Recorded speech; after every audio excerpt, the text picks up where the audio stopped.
The views and opinions expressed on Unlock Your Wealth Radio are those of the host, guests, and callers only and are not necessarily the views of Unlock Your Wealth Radio, Heather Wagenhals, or Success Publishing International. More willpower than a barefoot woman at a shoe sale. Able to stretch a single paycheck for an entire month. Makes money concepts easier than third grade math. Introducing your purveyor of prosperity, Heather Wagenhals. Work all day, stress all night. Take your mind off your money, focus on your life. Money don't matter or the stuff it bought. It's the way you think, not what you've got, yeah. Unlock Your Wealth Radio starts now. Get your money mind right. Welcome to the show, everyone. Thanks so much for stopping by. We are so glad to have you. I'm Heather Wagenhals, and we will help you get your money mind right on today's show with the following great features. Our key for this week from our Keys to Riches Financial Wellness series is hope for the best, plan for the worst. Our moolah word of the day is asset impairment. Oh my gosh. Have you ever had your assets impaired? Dear God. I know. Heaven forbid our assets be impaired. So stay tuned so you can find out if yours are and what you need to do to unimpair them. Our minutes on your money today. 5 things you should know about your mortgage.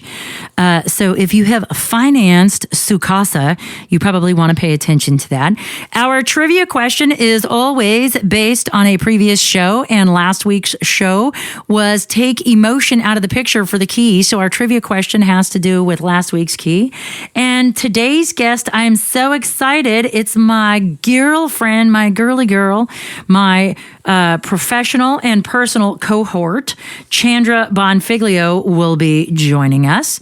And our Unlock Your Wealth protege is on well, she's not here. So she's, I didn't want to say on the skids because she's not on the skids. That's a bad thing. She's on vacation. She's on vacation. She's taking a sabbatical from her money management. No, she's busy in studio knocking out her new album that she's working on. So we will pick up with her next week. And as always, we will talk about your money, your credit, and how to get ahead in any economy. We will also show you how to manage your money easier, saving time and reducing stress using these proven techniques to create unlimited wealth and happiness. Now, Insiders Club members enter automatically in our weekly giveaways, but what do you do if you are not a member? You would still probably like to earn great money management tools, wouldn't you? Of course you would. And let me give you the way to do that. And that's through our weekly trivia question. So like I said before, we always base it on a previous show. So if you're a regular listener, you get a leg up on the competition. But if not, never fear, unlockyourwealthradio.com is here.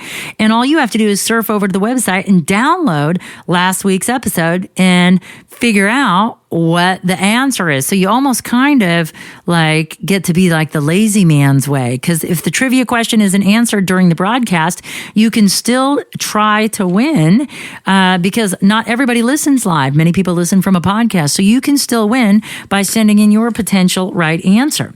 So this week's trivia question is... We talked about knowing our motivations to spend and keeping this in perspective. So what is this? What do we need to keep in perspective when we talk about taking emotion out of the picture and knowing what our motivations are to spend? If you think you have the right answer, you can win one of 3 ways. Call in, chat in, or email in to win. To call in, all you have to do is dial 1-866-966-9420. That's 866-966-9420.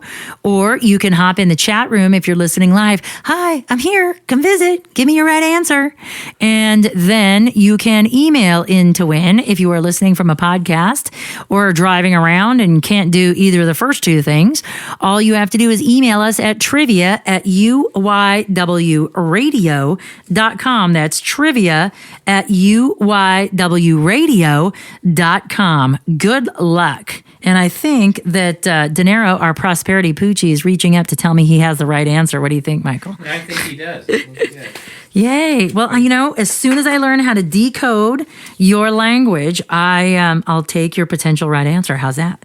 How's that sound, Ma-in? How does that sound?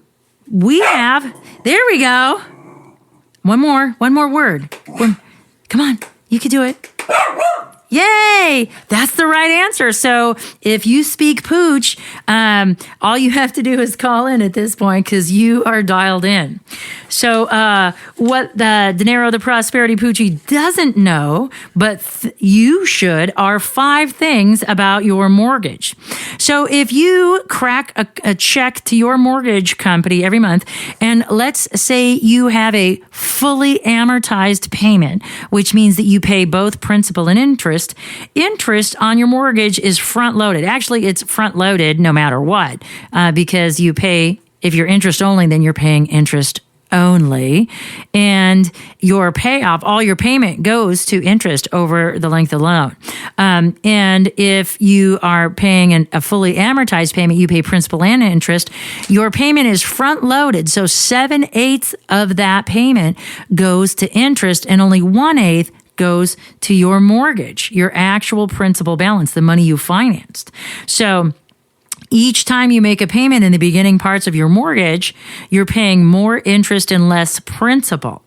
So the time to refinance, which is a conversation we're going to have in a bit, is when you have the beginning parts of your mortgage. If you are thinking about refinancing and it is in your financial best interest, which is a conversation for a later time. But under those auspices, if you are thinking of refinancing, it's better to do it at the beginning because most of your payment is going to interest anyway. You haven't even made a dent in your principal. But if your mortgage has been around for 7 to 10 years or more, your payment, more of your payment is going to principal. And if you refi, you're going to reset that. And you're not going to be spending as much on principal.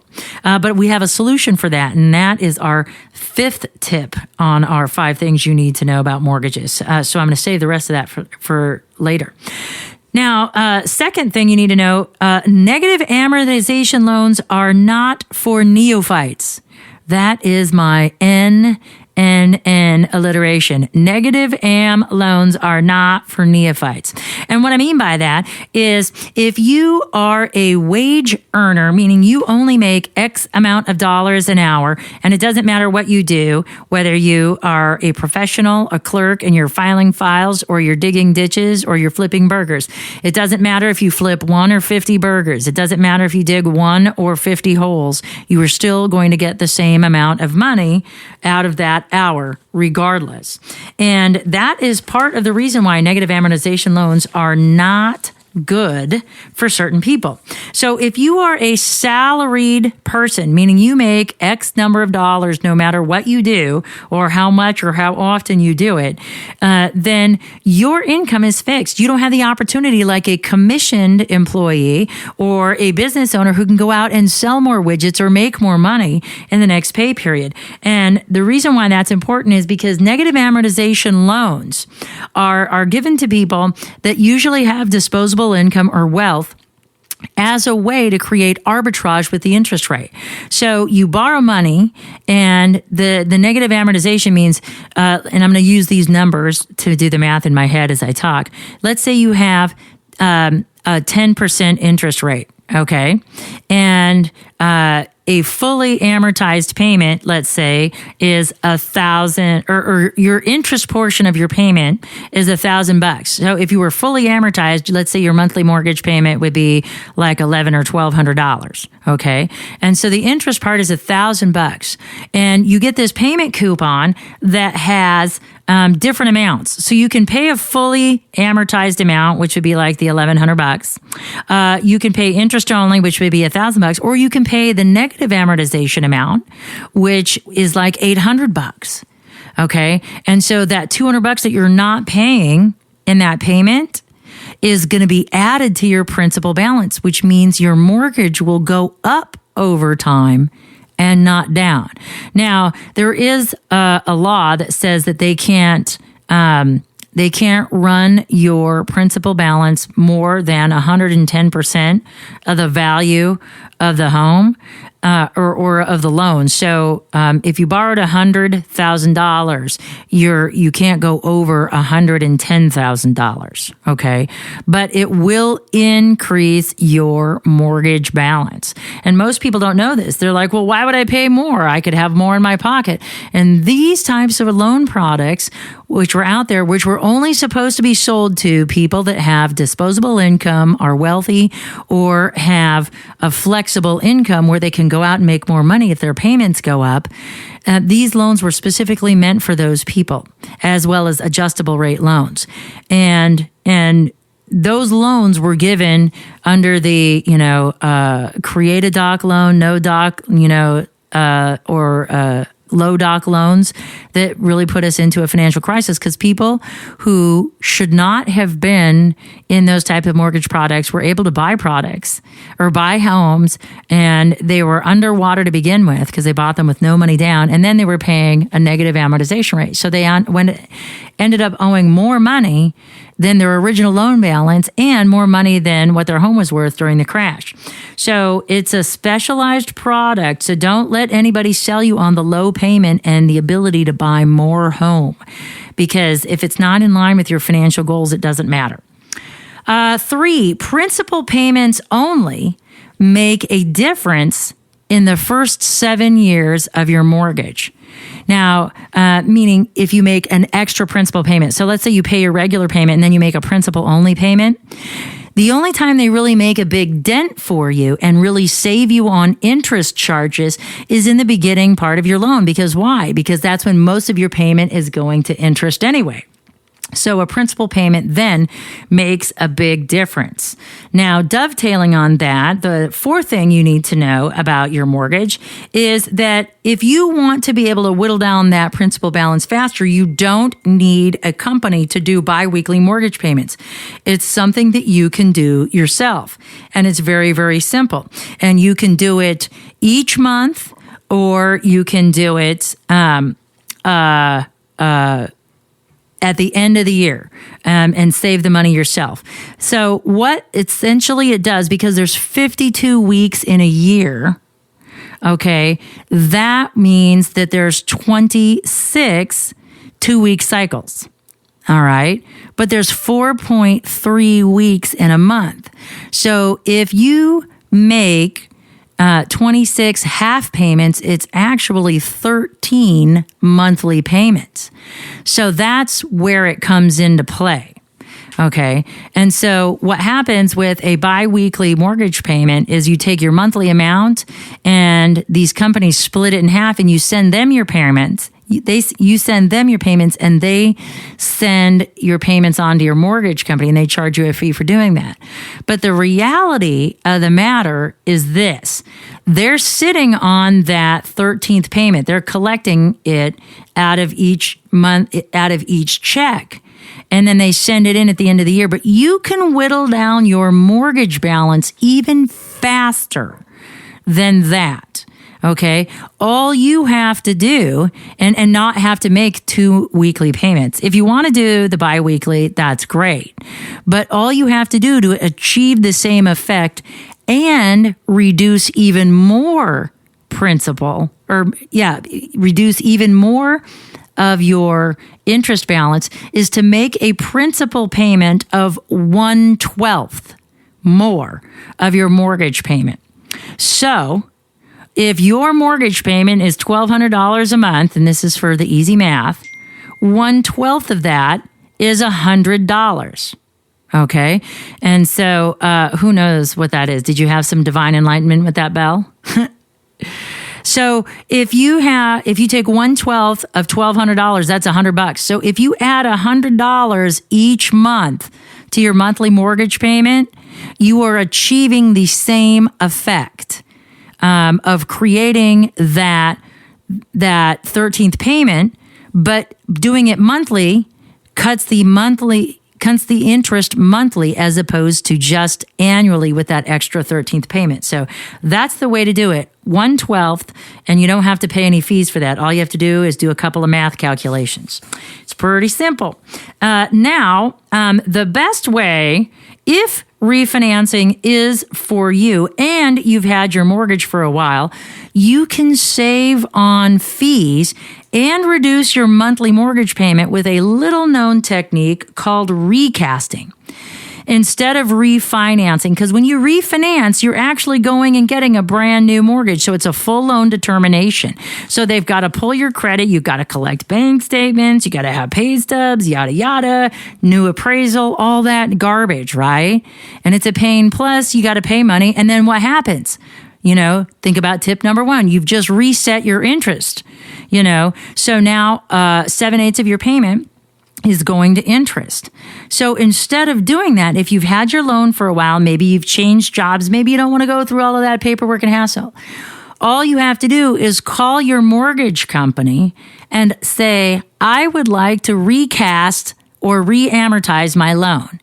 And all they do is they take the same time period that's left on the loan and they take the new principal balance and they take your existing interest rate and just recalculate what the payment is. It's that simple. And all you have to do is call your bank. They might charge you a paperwork fee, but it's much cheaper than what it would cost you if you go into and do a full refinance. Plus, because it's an existing loan, it's not a new loan determination, so you don't have to go through and qualify for all of that stuff. So how fabulous is that? So those are your 5 things that you need to know about a mortgage.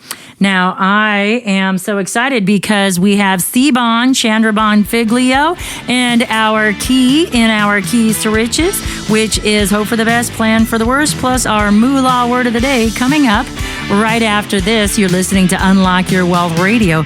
I'm Heather Wagenhals. Stay tuned for more. Commander Marty Logan here from the Top Gun Seminars. What I've learned over the years is that the most successful people in life have coaches to guide them along their chosen path.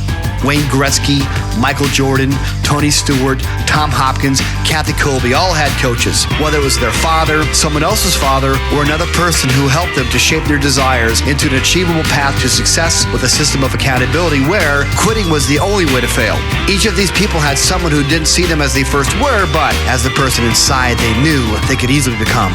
Financial coaching can be the single addition you need to become financially independent. Call the Unlock Your Wealth Foundation now for your free consultation. 1-866-966-9420. That toll-free number again is 1-866-966-9420.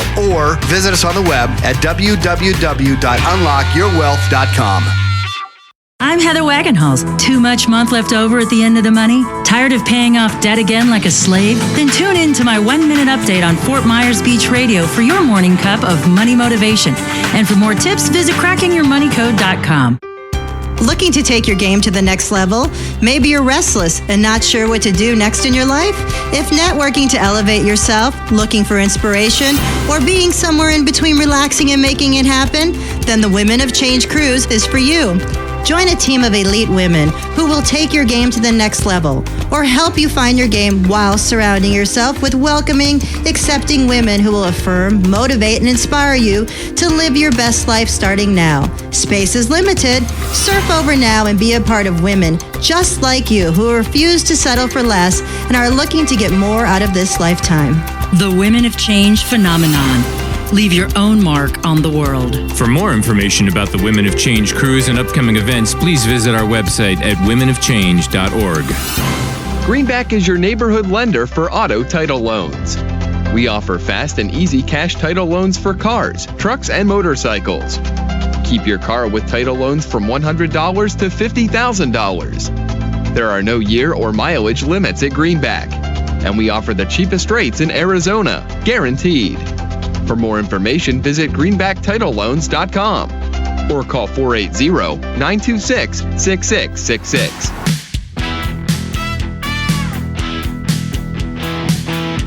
Welcome back to the show, everyone. You are listening to Unlock Your Wealth Radio, and I am your maven of moolah, Heather Wagenhals, and it is time for our moolah word of the day. And as usual, we don't get one word, we get a pair of them. So we have a moolah pair of words for the day, and that is asset impairment. My husband tells me my asset is impaired and I need to get on the treadmill.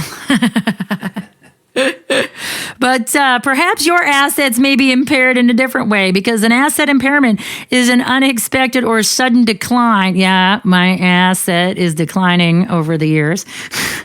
In the service utility of a capital asset, such as a factory, a property, or a vehicle. And this could be the result of physical damage to the asset, obsolescence due to technological innovation.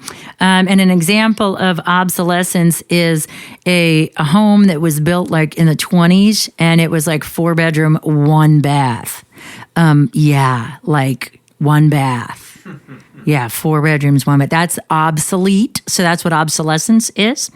And it could also be the result of changes in the legal code. So for zoning requirements or stuff like that, so it has to do with inspections and building codes and things like that. Impairments can be written off. So if we use it in a sentence, the company expects to incur an asset impairment charge of $89.5 million related to the divestment of HemoQ and Oral DNA. And that's just a comparison of a couple of companies. And so if you are divesting and there is an impairment to the asset, you can write it off. So wouldn't that be great if you had an $89.5 million write-off? I think that would be really super cool. I could use one of those. Yeah. And so that's it for your moolah word of the day. And I just lost my... Where'd it go? Dadgummit. Intro? Yeah, I did. What are you doing with it? It was just like right here. Yeah. I thought it was right here. Well, anyway, I have Chandra Bonfiglio. If you are a Facebook follower, you will see me refer to her as C-Bon. She is going to be our guest today. I'm so excited to have her in studio with us. She is a master's level addictions counselor, certified relationship specialist, clinical hypnotherapist, professional coach, and the owner of Chandra Nicole and Associates in Scottsdale, Arizona. She is also the founder of Women of Change Leadership and Education Retreats, and her concierge counseling practice is made up of pioneers in the addiction intervention, coaching, and health industries. She's a top consultant in the country on addiction in the workplace, and she works with people through several mediums, in person, online, on site, and in her office. And now she is here to have a chat with us today. Welcome to the show, Chandra. Thank you so much, Heather.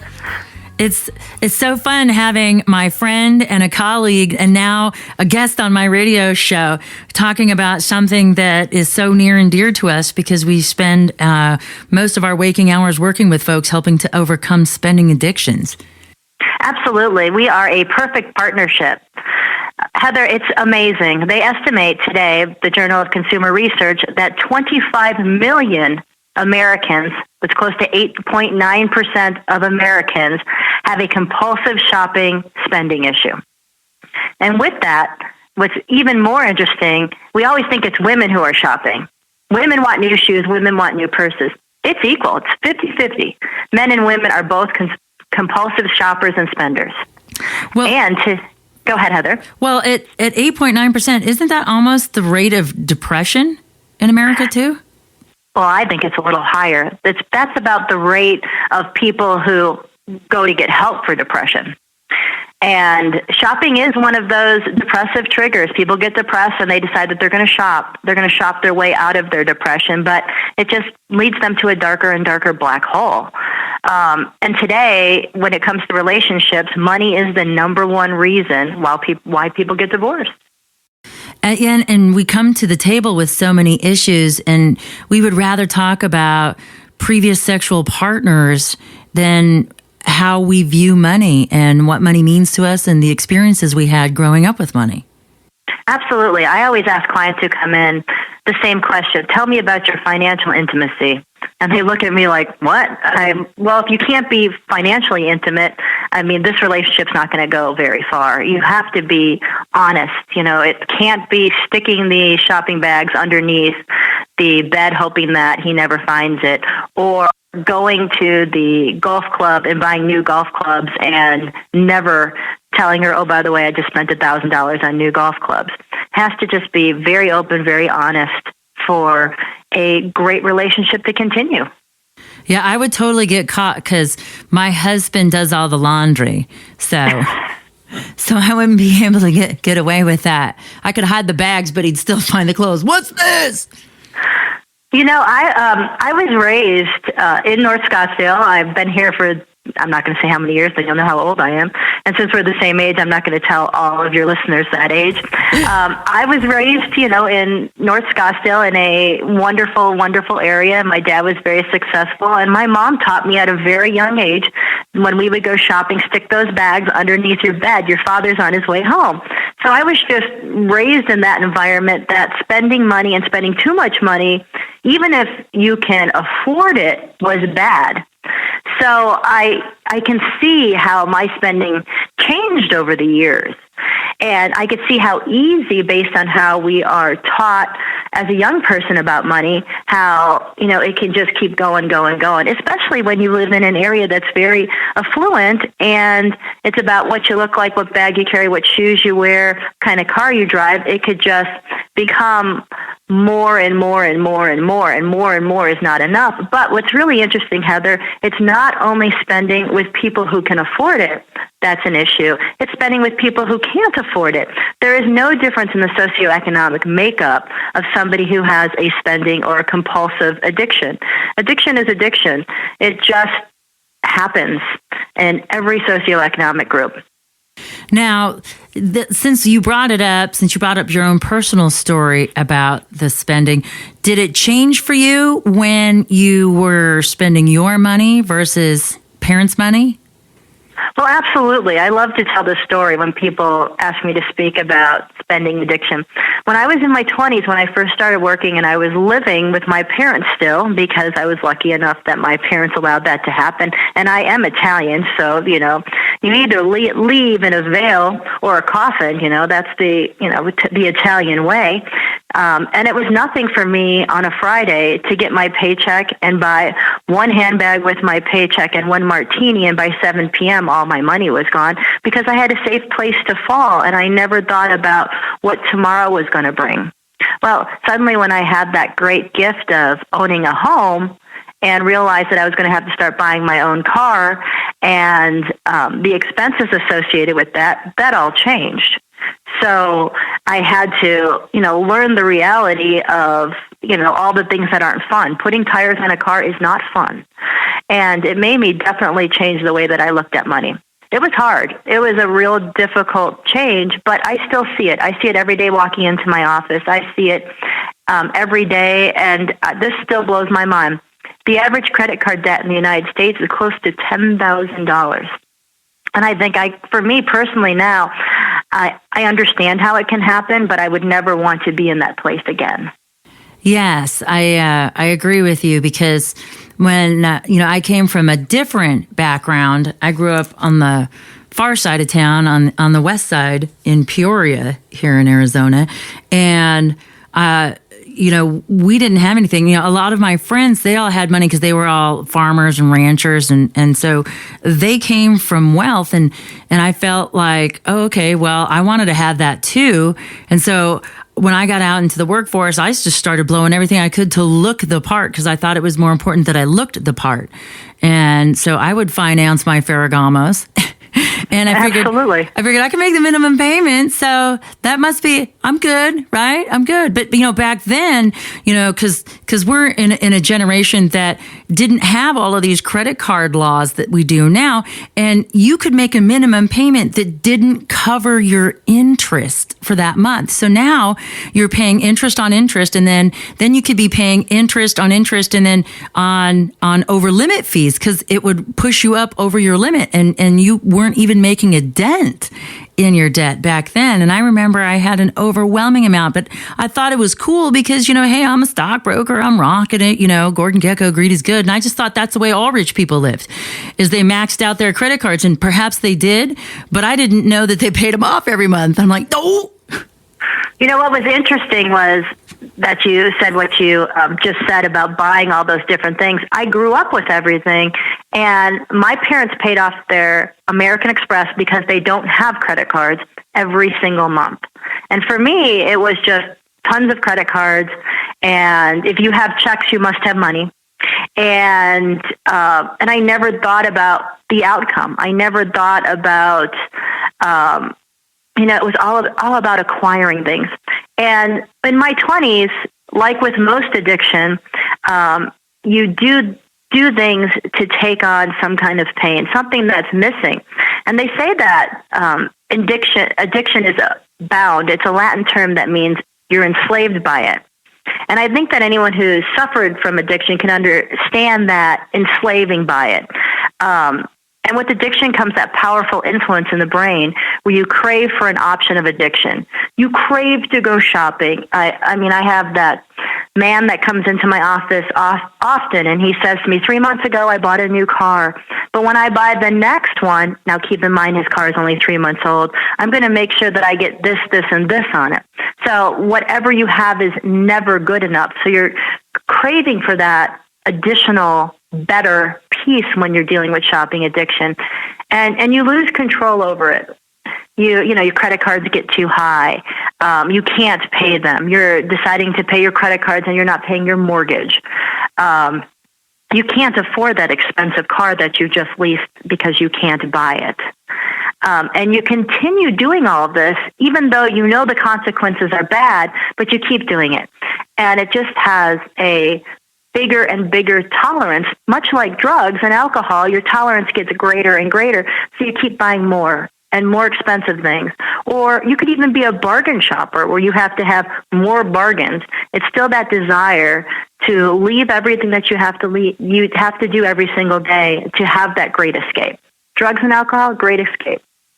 Shopping, great escape. Gambling, great escape. Sex addiction, great escape. Love addiction, great escape. The exactly same thing. Your brain does the exactly same thing.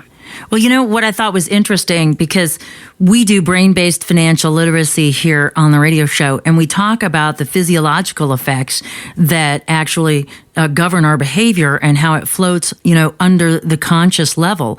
And so that's why sometimes it's so hard to figure out what it is that we're doing or not doing. And you brought up a good point about the anticipation.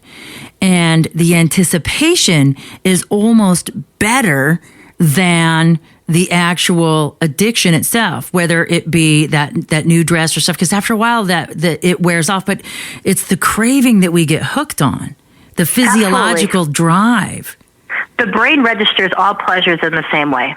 Whatever way that they can come in through drugs, they can come in through monetary reward, they can come in through sex, or even a satisfying meal.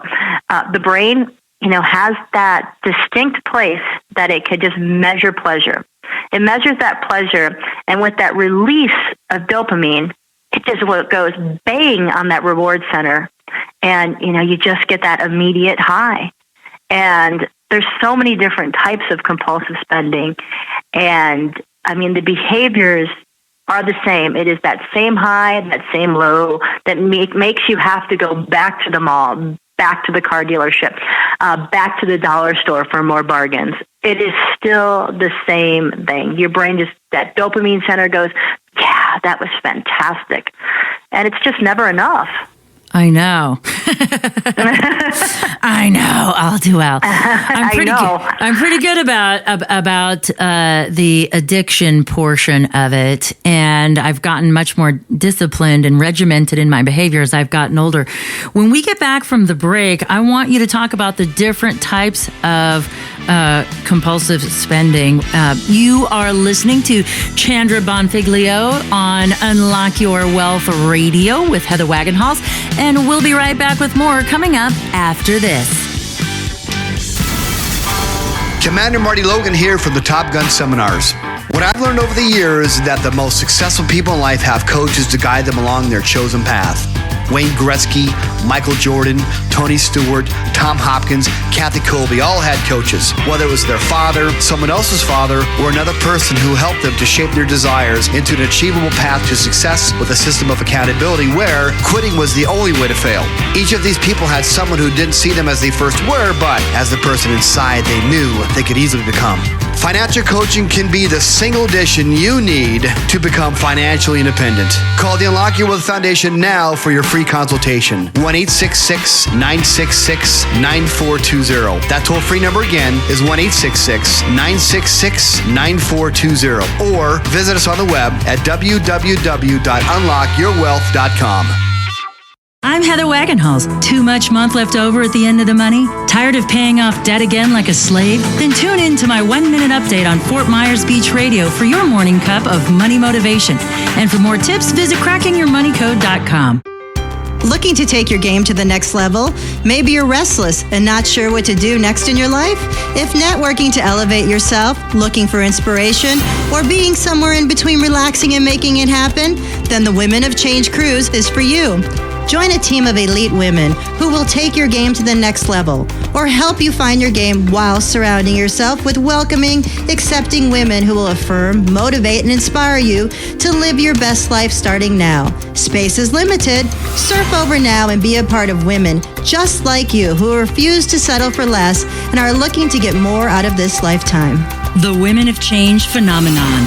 Leave your own mark on the world. For more information about the Women of Change cruise and upcoming events, please visit our website at womenofchange.org. Greenback is your neighborhood lender for auto title loans. We offer fast and easy cash title loans for cars, trucks, and motorcycles. Keep your car with title loans from $100 to $50,000. There are no year or mileage limits at Greenback, and we offer the cheapest rates in Arizona, guaranteed. For more information, visit greenbacktitleloans.com or call 480-926-6666. Welcome back to the show, everyone. You are listening to Unlock Your Wealth Radio, and I am your purveyor of prosperity. And I have one of my besties on, and she is an addiction counselor to boot, Chandra Bonfiglio. And we were having a conversation before the break about spending addiction, and you mentioned the different types, or that there are different types of spending addictions. Can you kind of go through those with us? Absolutely. There's several different types of spending addictions. There are the compulsive shoppers, the ones that they make movies about. The types of people who shop to distract their feelings. When the going gets tough, the tough go shopping. How many times have we seen that on a license plate holder? People are compulsive shoppers so they can stop the pain. If you ask a compulsive shopper that comes into my office how many hours a day they shop, they were just shocked by how many hours a day they shop. When they get up, they go through their email, they look at all of the different discounts and all the different coupons that were emailed to them. So before they even go to work, they look at all the different things that they can purchase online with all their discounts. At lunchtime, they'll tell you they go back online or they leave the office to do a little shopping. When work is done, then they go out and they hit their mall till the mall closes, and then they think, geez, I better stop at Walmart on my way home. So they have a tendency to lose themselves in the shopping process all day long, so they don't have to do the things that they need to do, because there's all of that pain associated with something, whether it's going home because they're going home alone, or whether it's just escaping. And a compulsive shopper is all about escaping. And then, Heather, you and I know these shoppers, the trophy shoppers.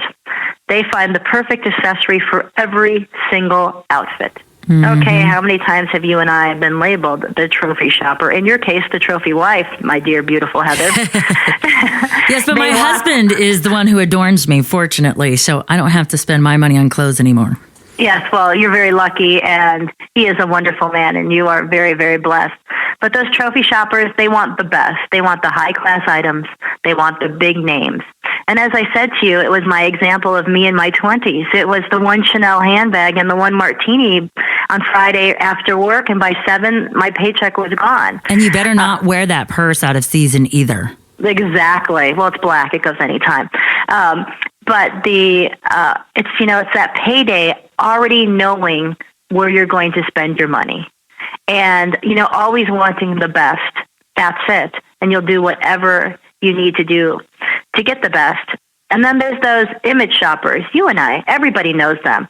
That person when you all go out to dinner and there's 10 people at the table and they say, "Don't worry, I've got it," and they pick up the whole tab. So it just doesn't have to be about buying stuff. Sometimes it's about buying your friends, because you want to keep up that image of, I'm the successful one, I'm the one who can afford to take all of you out. And, image shoppers are always the ones that drive the nicest, most expensive cars. They want highly visible things. Mm-hmm. They're usually the life of the party also. I think that's where a lot of celebrities and athletes get into trouble. They have their friends from childhood that say, don't forget where you came from. So now it's almost like, even if they didn't want to be an image shopper, that they're kind of cornered or backed into it from past relationships that kind of put them in that position. Absolutely. And, they also have that feeling of, I've been so successful and my friends haven't.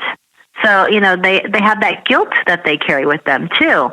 And you probably know the statistic, but they say that professional athletes, if they do not have a really good financial advisor, 2 years after they've stopped playing their sport, they go into bankruptcy.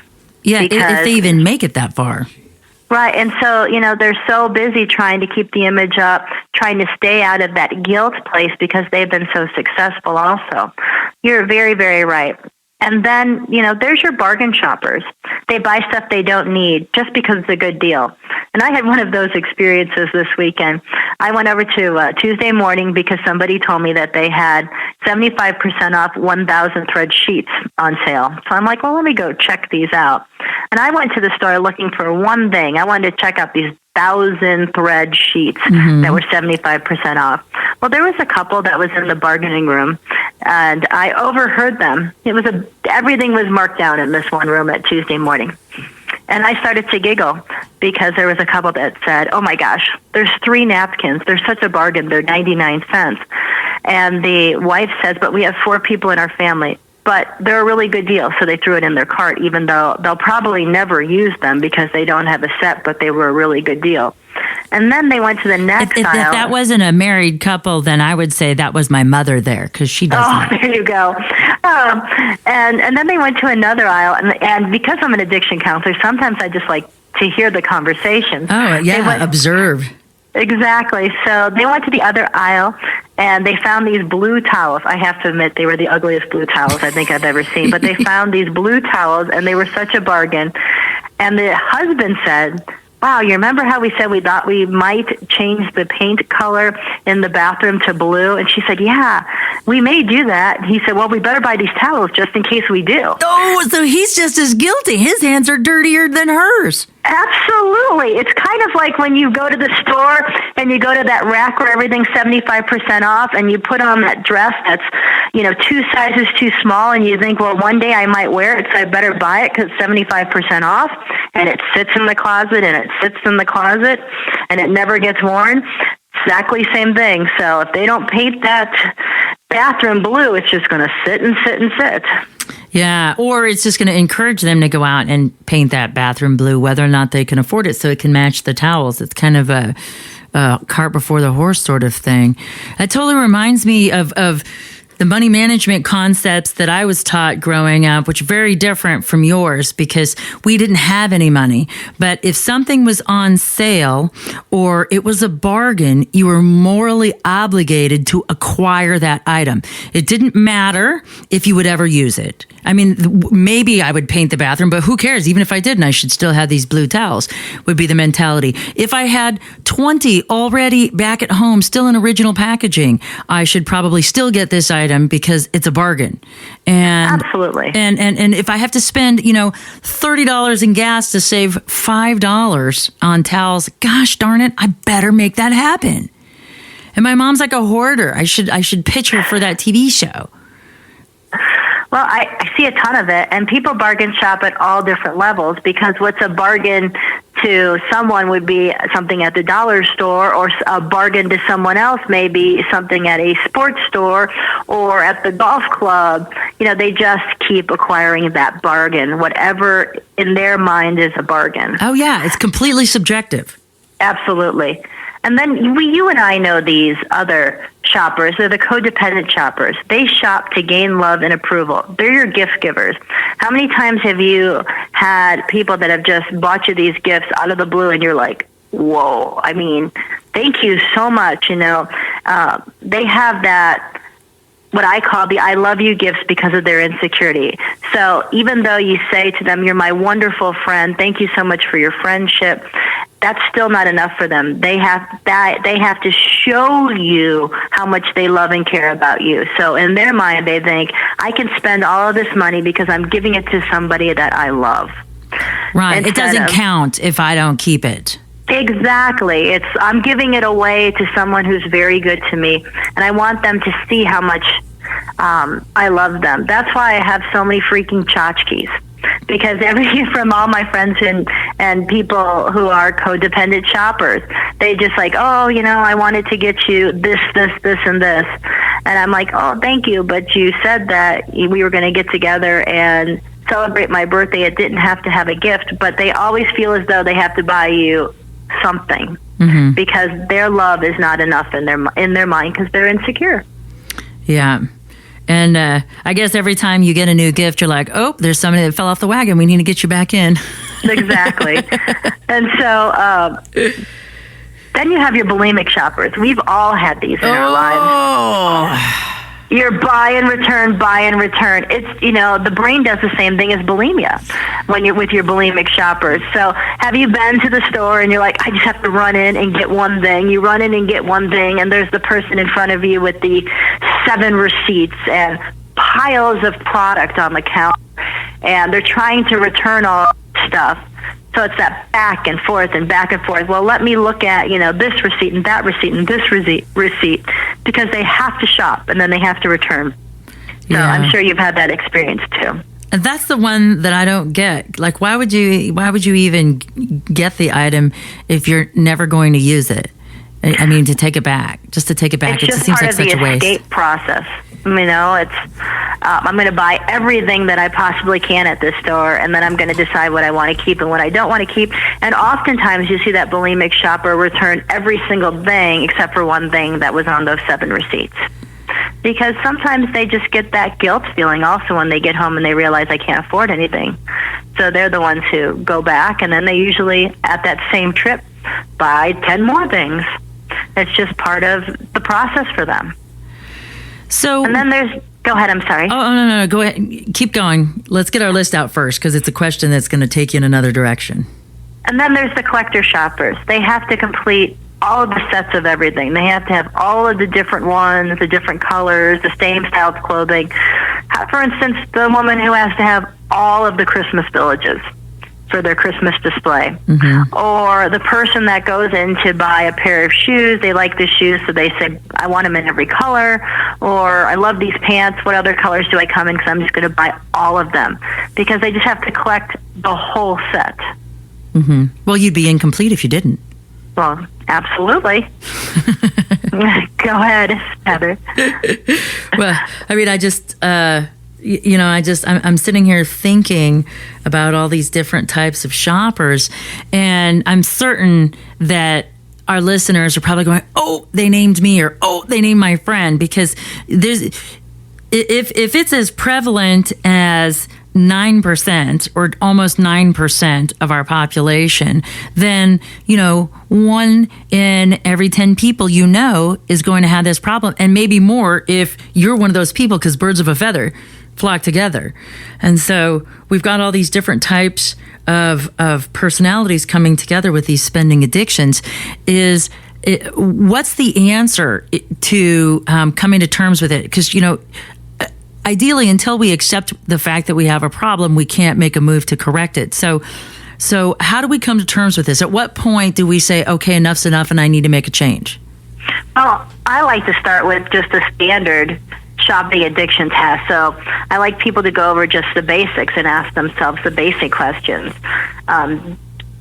Do you buy things that you want for the moment and you know that you don't have the capability to pay for it at all? Are you a person that has a really difficult time saving money? People do not think saving money is sexy, but buying a new pair of shoes is today. No question. And, when you have extra money, what do you do with it? Do you save or do you buy something else? I always ask them, does shopping cheer yourself up? Is there a reward in going shopping? Not so much that you need something, it's a reward mechanism for people today. And if it's a reward mechanism, you really have to think about that. And the other one, I know this one will just blow your mind. Does a third of your income go to pay credit card bills? And that third, does it not include your rent or your mortgage? I mean, that's a huge amount of money. Absolutely. Have you had to move credit lines because you typically don't have any money to pay off your credit? Yes, so you just go get another balance transfer card. I'll just get another card. Absolutely. Are you a minimum balance payer on your credit cards? There you go. Are you inclined to keep buying more of your favorite things? Clothes, makeup, books, computers, electronic gadgets. That's a really big one. I see a lot of men that they got the iPhone 6 months ago, the new one's out. They don't really know how to use the last one, but they want the new one. Hey, slow down there, because I just ordered the new Note 3 with the watch that goes with it. So you're treading on dangerous technology territory. Addiction. That's me. Mm-hmm. I'm gadget girl. I got to have all the cool tools. So there are a lot of cool tools out there, a lot of stuff to buy. And can you just not say no to yourself? I mean, can you your compulsive activity is so great, you can't say no. If you answer yes to one of those things, you have to examine your behaviors and your shopping ways, because it's going to prevent you from finding true success, true freedom. All of this debt, all it does is weigh you down. It just, people who have money issues and compulsive spending, the number one thing they think about is money, because it controls their faith and it controls their future. And if they're failing miserably at paying their bills, they're failing in getting to the next place in their life. They don't have any peace in their life. They're just continuously going for that next hit, no different than, cocaine on the brain to take themselves out of the pain that they're in. And they're digging the hole deeper and deeper and not seeing that deeper and deeper hole is just the great pain of the whole process. So what's the next step? What's the next step then if I did answer yes to one or more of these questions? What's my next step? Well, much like any addiction, in the addiction world, we have this term, PPT, I call it, people, places, and things. So I tell people we got to avoid those people, places, and things that tempt you to shop and spend. No different than an alcoholic not going to a bar. If you have a shopping addiction, you are not going to go to the mall. You're not going to cruise the mall. You're going to stay away from that. I suggest to people that they cut up their plastic. Rip up those credit cards and rip up all the new applications that come in for credit. Go to the basics. Pay with cash. I mean, even though when you go somewhere to pay with cash, they're often shocked, but pay with cash. I do this all the time. I make a list before I go to the store. I make a list if I need to go to the mall. I make a list if I need to go to Whole Foods. I make a list for everything. And that controls my spending. That still doesn't mean that I don't look at something that's on sale or something that may be an asset, but I usually go to the mall or I go to the store and buy exactly what I need. That allows me to control my spending, and by controlling my spending, I have more opportunity to do things that I really want to do. And I also tell people to wait a good period of time before they make that impulsive purchase. You see those people who go to check out that car that they're thinking about buying, and they leave the dealership with that car that they're thinking about buying. Mm-hmm. And it happens more and more and more, especially when you're in that addictive phase. Well, because I'm going to look good in it, and I'm going to get more chicks, so that's why I got to get this car. Absolutely. And I got to get it with all the accessories, because girls aren't going to like me unless I have like the AM/FM deck with the Sirius radio and the 2,000 woofers in the back seat and all that. Absolutely. And it's the simple things. I still do this all the time.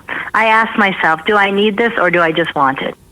And I also ask myself if I'm going clothes shopping, because clothes and shoes and all of those kind of things are my gigantic trigger. I always ask myself, is it better than what I have in my closet? And if I answer no, then there's no reason to take it home. That's great advice.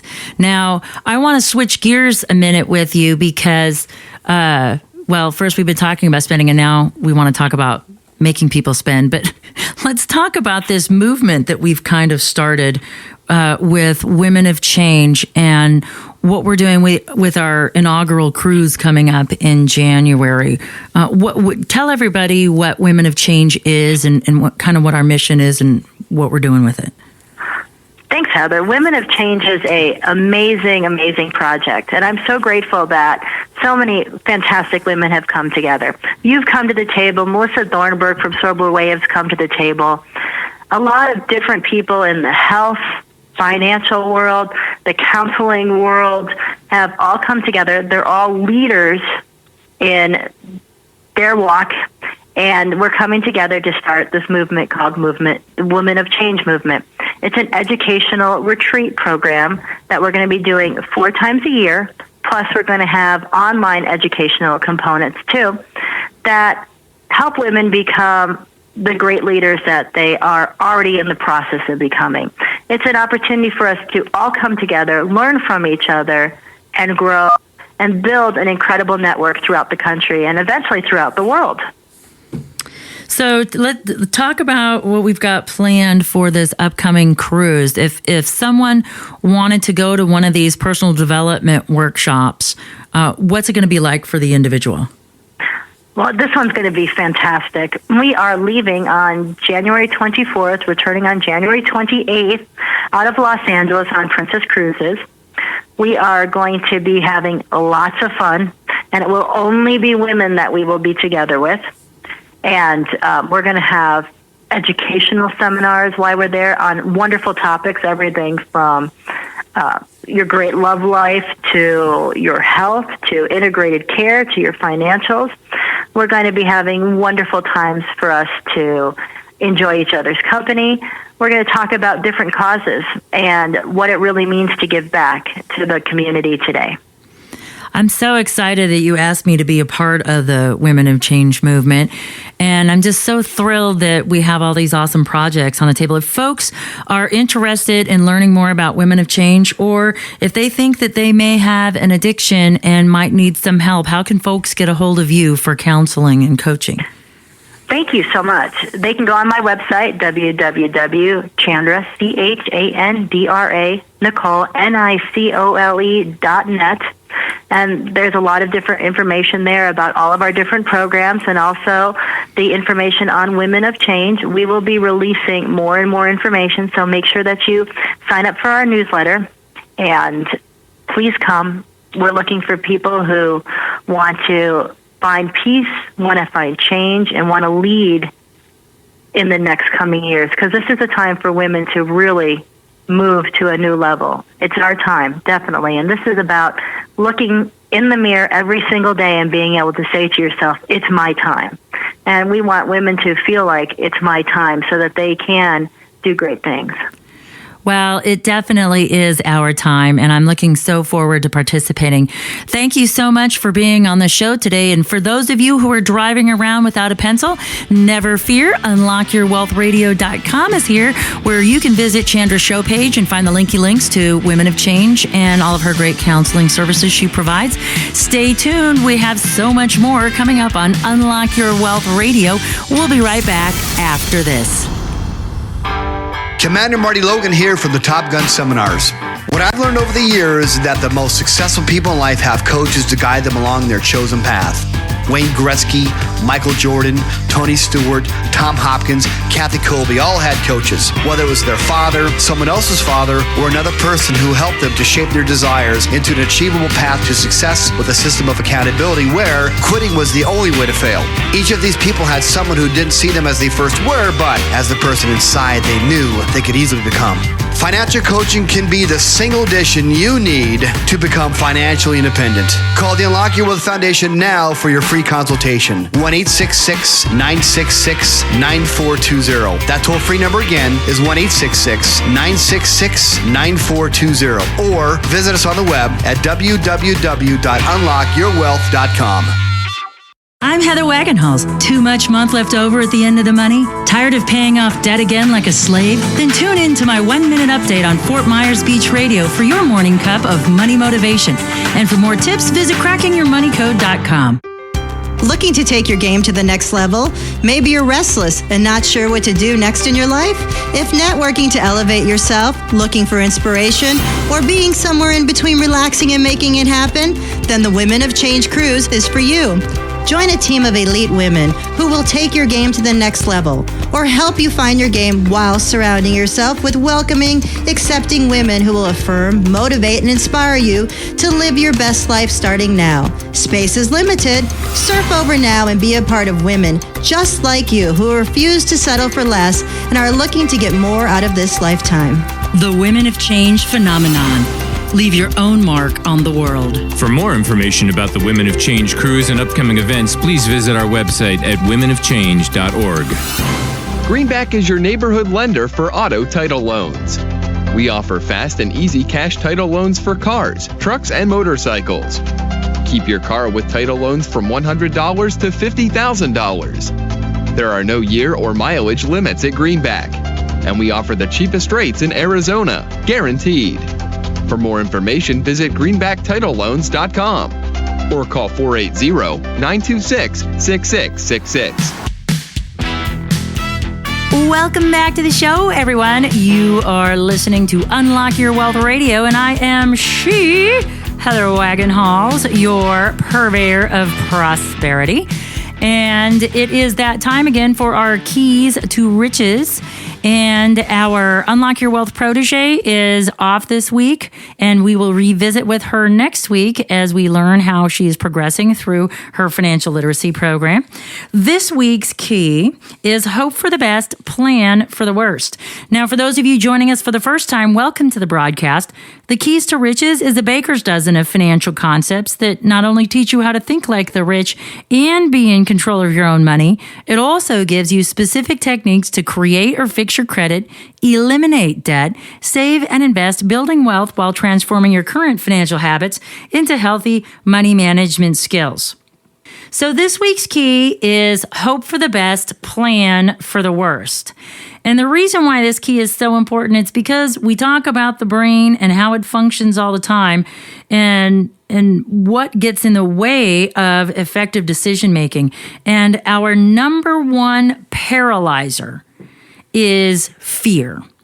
And fear will stop us dead in our tracks. So you've got fight, freeze, or flee.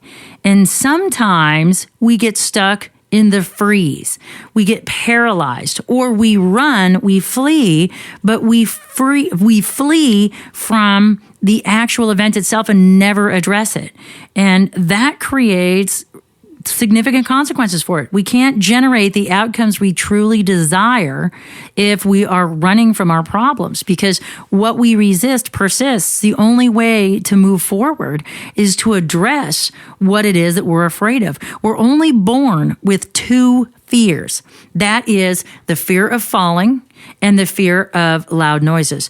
Everything else is a learned fear. Now, some of the fears that we learn, those are great. Like, don't touch the hot stove or you'll burn your hand. That makes sense, okay? But now we have some irrational fears. I had one myself. I got into a car accident when I was 17, making a left-hand turn. And I was so afraid of getting into another accident, making a left-hand turn, that I would go past the street I wanted and make 3 right-hand turns so I didn't have to make that left-hand turn because I was so afraid of getting wiped out again. And that added so much time and so much wear and tear on my car and travel. And finally, I just said, you know what? What is the likelihood of that happening again? And when I actually looked at it objectively, I knew that this fear was irrational and it wasn't helping me. Initially, it kept me hypervigilant. But years later, it's like, what is this really doing for me? It's nothing. It's wasting my time. And so the value I got out of that fear, actually over time, it diminished and then it became a detriment to me.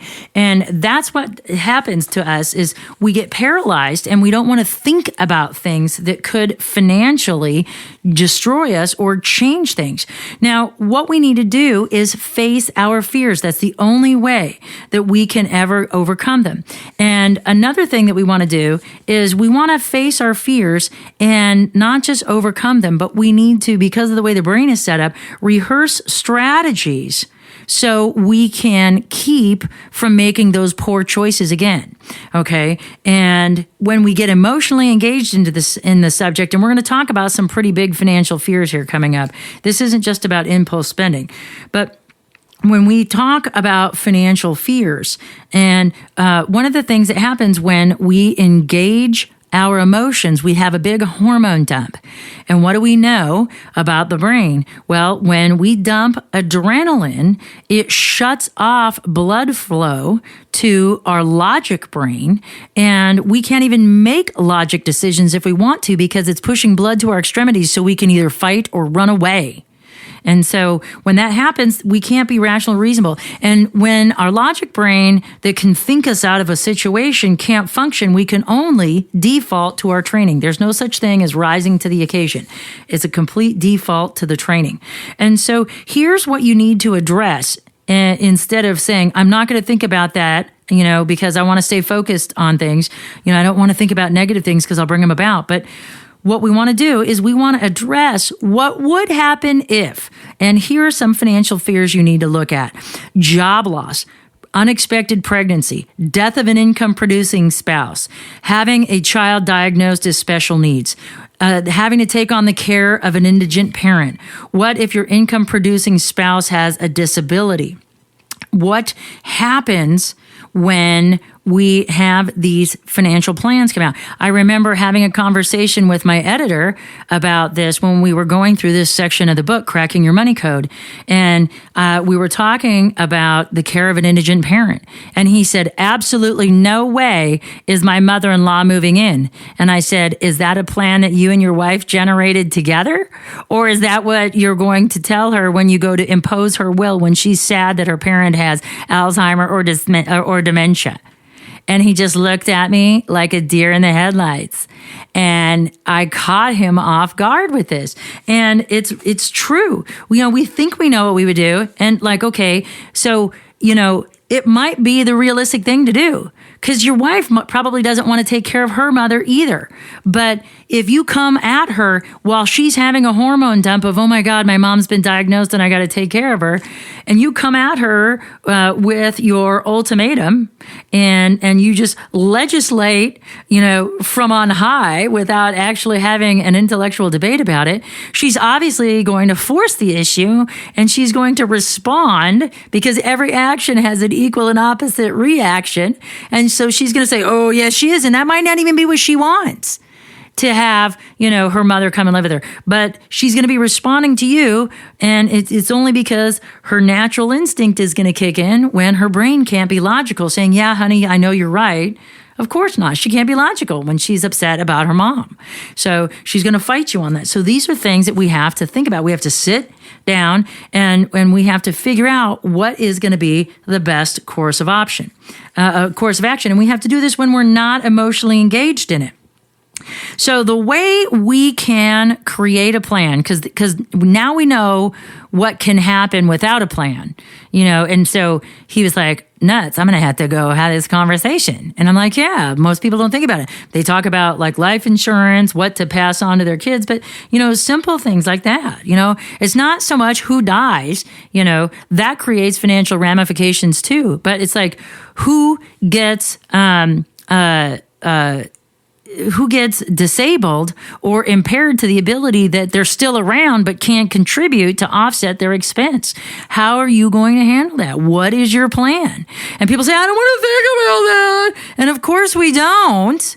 I mean, why would you want to think about you having to live next to your spouse, the person that you love with all your heart, and they've had a stroke or they've been in a car accident and now they've got some sort of disability and your life is forever altered and you don't even know because maybe you can't communicate. Maybe the stroke impaired their ability to communicate, or maybe they had a brain injury or something. You just never know. But you want to have the opportunity to say, what it is that you feel and where you want to go, and be able to create a course of action that's good for both parties. So how to create that? First, we have to be calm about it. So if you are not calm, do not talk about these types of things. Second, if you are not calm and can't talk about these things and can't bring it up, set an appointment and have that appointment in a neutral location. And before imposing your will, have a brainstorm about it. Think about every aspect. Look at everybody's idea. Even if you think it sucks and you would never do it in a million years, walk it through, explore the outcome, say, okay, so let's look at how this would go down and explore it. Not just what you would do throughout the traumatic event, but what is the outcome that it generates, and let the other person discard that idea. And then you don't have to be the bad guy. How great is that? It's a win-win. So you let your wife figure out while you're having this mutual brainstorm that her mother needs to go somewhere else because you don't want her around. And she'll realize that the amount of care and how much care and the time involved and the cost involved is cost prohibitive, and it doesn't make sense for your life. And let her come to that decision on her own, and you still win. Because guess what? You don't have a mother-in-law around, and that's your goal. But now you don't have to be the jerk. You can help explore it, and everybody can get to express themselves and feel like they made a difference. So that's what's really important. Now, after we work out each possible scenario to its outcome, now we want to cull them for the best one or two, because the brain always likes options. So then once we decide on one or two, we need to rehearse the scenario.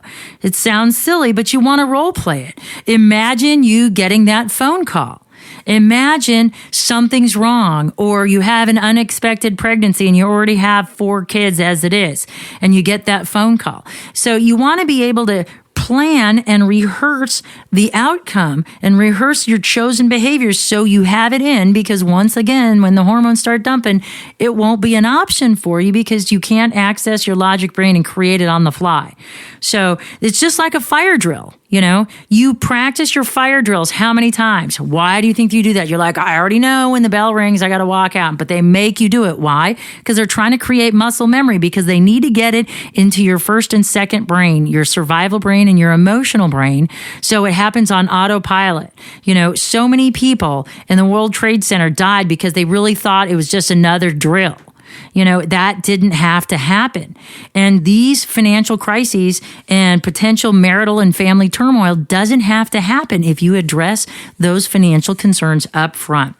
So that's it for this week's Key. For your key statement, key affirmation, and key commitment, please visit our website at unlockyourwealthradio.com. And for more in-depth interviews with money experts, strategies, and members-only tools to fix your credit, get out of debt, and have more money and happiness, do what other savvy listeners have and visit unlockyourwealthradio.com, where you go to get your money mind right so your wealth and happiness will follow. Become an Insiders Club member today and start receiving the benefits of millionaire wisdom now. For Unlock Your Wealth Radio, I'm Heather Wagenhals. Go out and unlock your wealth today. UnlockYourWealthRadio.com is produced by Heather Wagenhals and the Unlock Your Wealth Foundation. UnlockYourWealthRadio.com and its affiliates are copyrighted 2013 with all rights reserved. For more information on the Keys to Riches Financial Wellness Series, please visit our website at www.unlockyourwealth.com.